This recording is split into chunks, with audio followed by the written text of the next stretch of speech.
اعوذ باللہ من الشیطان اللعین الرجیم بسم اللہ الرحمن الرحیم وصلی اللہ علی محمد وعلی بیتہ الطیبین الطاہرین المعصومین۔ بارگاہ ملکوتی امیر المومنین صلوات اللہ وسلامہ علیہ سے احکام صیام، روزے کے احکام کا سلسلہ درس نمبر 11 تک پہنچا ہے۔ آج کے درس کا سوال یہ ہے کہ اگر بیمار شخص ماہ مبارک رمضان میں زوال سے پہلے ٹھیک ہو جاتا ہے، وہ صبح بیمار تھا لیکن زوال سے پہلے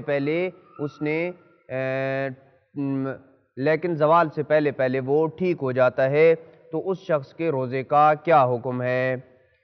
جواب یہ ہے کہ اگر بیمار شخص ماہ مبارک رمضان کے دن ظہر کی اذان سے پہلے یعنی زوال سے پہلے ٹھیک ہو جاتا ہے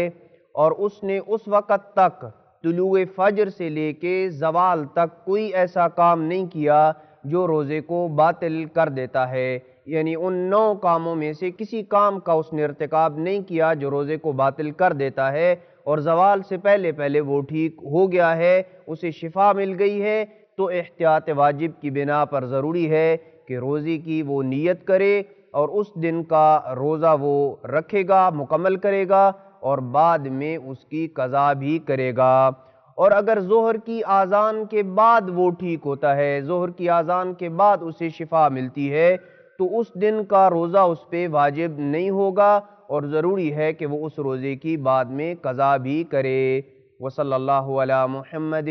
وآل بیتہ الطیبین الطاہرین المعصومین۔